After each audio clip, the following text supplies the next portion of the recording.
नमस्कार, मैं अनुपम कुमार सिंह और आप मुझे देख रहे हैं मेरे YouTube चैनल अनुपम के सिंह पर। आप सबका एक बार फिर से बहुत बहुत स्वागत है इस YouTube चैनल पर। और कई नए लोग भी जुड़े हैं तो उनका भी बहुत बहुत स्वागत है। और मैं आपसे यही अपील करूंगा कि आप सब्सक्राइब करें चैनल को, वीडियो को सिर्फ देखें ही नहीं बल्कि शेयर भी करें, फैलाएं, ताकि लोगों तक बात हमारी पहुँचे और नया YouTube चैनल है तो ग्रो हो इससे, क्योंकि कंटेंट मैं अब लगातार लेकर आता रहूँगा। तो आप सबको चैत्र शुक्ल प्रतिपदा यानी नव वर्ष की बधाई देते हुए चलिए शुरू करते हैं बात। चैत्र शुक्ल प्रतिपदा अर्थात हिंदुओं का नव वर्ष इस बार 9 अप्रैल 2024 यानी मंगलवार को ये तारीख पड़ी है। इस दिन संपूर्ण हिंदू समाज नव वर्ष का स्वागत करता है। यूँ तो चीन से लेकर अमेरिका तक न्यू ईयर की आप देखेंगे तो अलग अलग तारीखें हैं, लेकिन आपके मन में ये सवाल जरूर उठता होगा कि चैत्र माह की पहली तिथि को ही नया साल क्यों माना गया। असल में मान्यता है कि इसी दिन ब्रह्मा जी ने सृष्टि का निर्माण आरंभ किया था। इसी दिन से विक्रमादित्य ने अपने कैलेंडर का प्रारंभ किया और इसी दिन से नए संवत्सर का भी आरंभ हो जाता है। इस नव संवत्सर का नाम, अभी जो नव संवत्सर चालू हुआ है, इसका नाम है पिंगल और इसके राजा जो हैं वो मंगल है। इसी दिन पंचांग का भी पूजन किया जाता है। इस बार की बात करें तो विक्रम संवत 2081 शुरू हो गया है। इसके साथ ही चैत्र नवरात्र की शुरुआत भी हो जाती है, जिसके 9वें दिन हम भगवान रामचंद्र की जयंती अर्थात रामनवमी मनाते हैं। आपको जानना चाहिए कि पहली जनवरी और हिंदू नव वर्ष में क्या अंतर है। जरूर आपके मन में ये सवाल उठ रहा होगा। 1 जनवरी वाले समय में शीत का प्रकोप चरम पर रहता है। लोग घरों में दुबके रहते हैं, रजाई कंबलों में पड़े रहते हैं। पेड़ पौधे जो होते हैं उनके पत्ते गिर चुके होते हैं। पशु पक्षी भी अपने अपने गर्म ठिकानों में शरण लिए रहते हैं। जबकि चैत्र शुक्ल प्रतिपदा अर्थात हिंदुओं के नव वर्ष को देखिए, अभी न तो अधिक सर्दी है न ही बहुत अधिक गर्मी। वृक्ष हरे भरे हो रहे हैं, नई कोपलें फूट रही हैं, कोयल की कूक सुनाई दे रही है, यानी हर तरह से खुशनुमा वातावरण बना रहता है। एक नवीन चेतना का संचार होता है, उन्नति और समृद्धि के मार्ग खुलते हैं। और इन सब के पीछे कोई कोरी कल्पना नहीं है, ये विशुद्ध रूप से खगोलीय गणनाओं पर आधारित है। ये वो समय होता है जब पूरी की पूरी प्रकृति एक नया रूप धारण करती है। रात छोटे और दिन बड़े होने लगते हैं। इसी दिन अगर पौराणिक में थोड़ा चलते हैं तो इसी दिन सतयुग में भगवान विष्णु ने मत्स्य अवतार लिया था। बाइबिल एक ऐसे बाढ़ की विभीषिका की बात करता है जो ईसाइयों का ग्रंथ है। उसमें दुनिया के बड़े से बड़े पहाड़ भी डूब गए थे, ऐसे एक बाढ़ की बात करता है। इसे नूह का जल प्रलय कहते हैं। इस्लाम के कुरान में भी द ग्रेट फ्लड की पुष्टि होती है। हिंदू धर्म में इसी प्रकार की कथा है कि कैसे मत्स्य रूप में आकर भगवान विष्णु ने उस बाढ़ के दौरान एक इस पृथ्वी की रक्षा की थी। इससे पता चलता है कि हमारे शास्त्रों में जो वर्णित है उसकी पुष्टि अन्य मजहबों की पुस्तकों में भी होती है।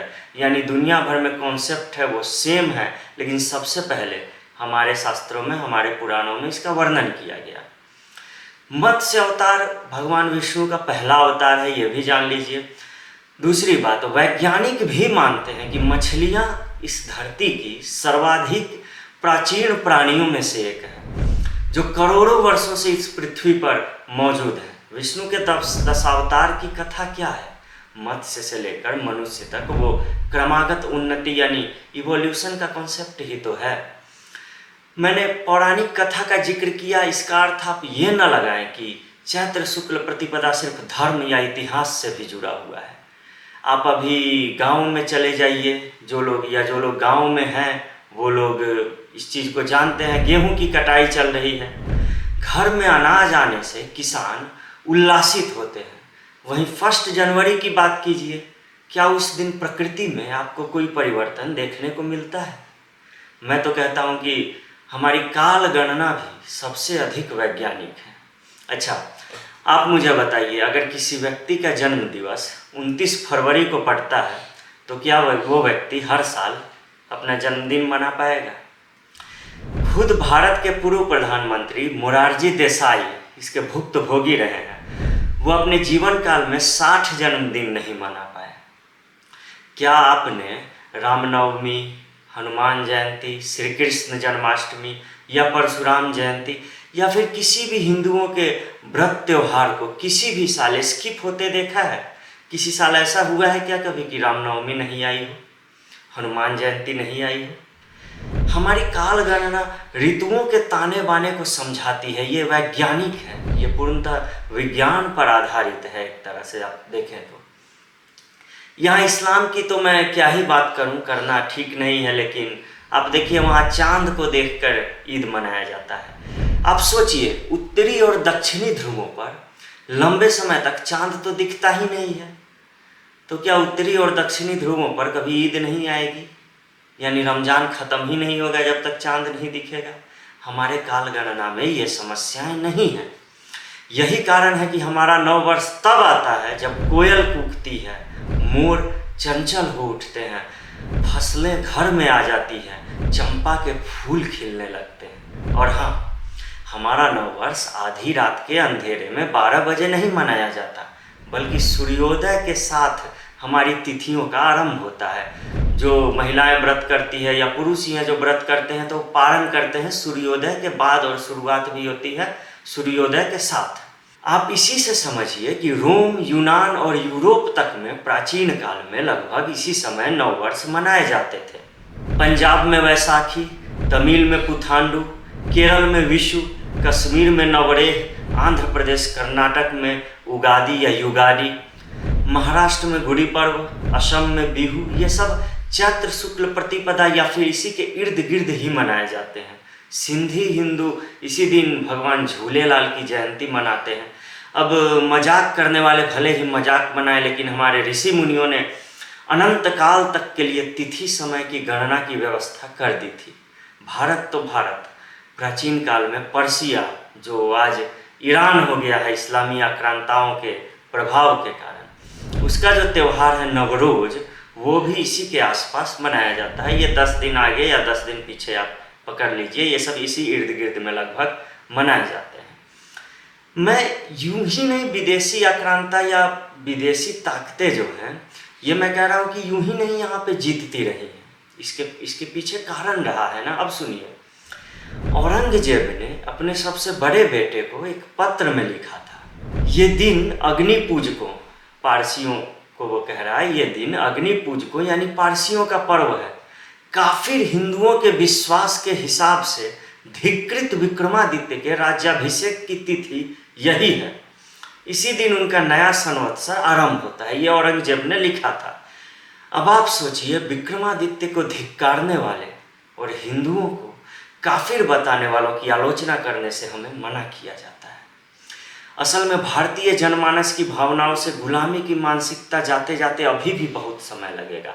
थोड़ी सी गुलामी अभी भी हम में बची हुई है। मैं ये नहीं कह रहा कि आप 1 जनवरी वाला नया साल जो आता है वो नहीं मनाएं, लेकिन हमें अपना नव वर्ष भी नहीं भूलना है। अंग्रेज़ों के समय, मुगलों के बाद अंग्रेज आते हैं, और अंग्रेज़ों के समय हम लोगों ने क्या देखा? हम लोगों ने देखा कि साहेब फला तारीख को नया साल मना रहे हैं साहेब लोग, तो वो भी उसी दिन मनाने लगे।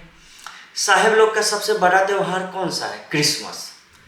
तो वो दिन बड़ा दिन हो गया, यानी दिवाली होली से भी ज़्यादा बड़ा।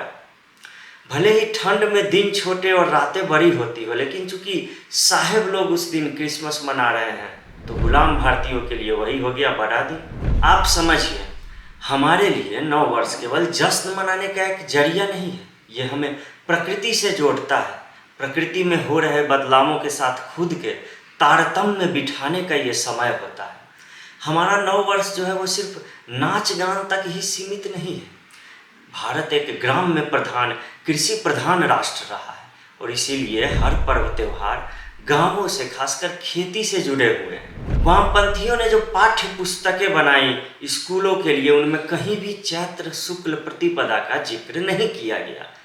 कई पीढ़ियों को इस कारण इसका पता ही नहीं चला कि हमारा भी कोई नव वर्ष है, क्योंकि उन्हें ये पढ़ाया ही नहीं गया।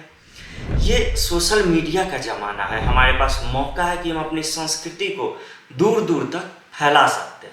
इसके वैज्ञानिक आधार की बातें कर सकते हैं, इसके पीछे क्या तर्क है इस पर चर्चा कर सकते हैं। जिन चंद वामपंथियों और इस्लामिक कट्टरवादियों ने हिंदू विरोधी प्रोपेगेंडा का बीड़ा उठा रखा है, उन्हें हम बेनकाब कर सकते हैं। हमें बाकियों के नए साल को गाली नहीं देनी है कि वो क्यों मना रहे हैं, क्यों नहीं मना रहे हैं। अपने वाले का प्रचार करना है, इसका महत्व समझाना है। इसके लिए हमें अपना इतिहास पढ़ना होगा, अपनी संस्कृति को जानना होगा। भारत में हर क्षेत्र की अलग अलग विविधताएं हैं, अलग अलग मान्यताएं हैं, अलग अलग पर्व त्यौहार भी हैं, लेकिन मैं तो कहता हूं कि उन सब का प्रचार प्रसार होना चाहिए, लेकिन सबकी जड़ें एक ही जगह जाकर जुड़ती हैं। ऐसा नहीं है कि कोई विदेशी त्यौहार आ गया या फिर केरल का ओणम हो गया, वो लोग कभी और मनाते हैं अपना नया साल, लेकिन उसका भी प्रचार प्रसार होना चाहिए, मेरा ये मानना है। तो चलिए अगले वीडियो में मिलेंगे एक नए टॉपिक के साथ, एक नए मुद्दे पर। आप सबको एक बार फिर से हिंदू नव वर्ष की शुभकामनाएं, और वीडियो को शेयर करें और चैनल को सब्सक्राइब तो ज़रूर कर लें। मैं अनुपम केसिंग आपसे विदा लेता हूँ। नमस्कार।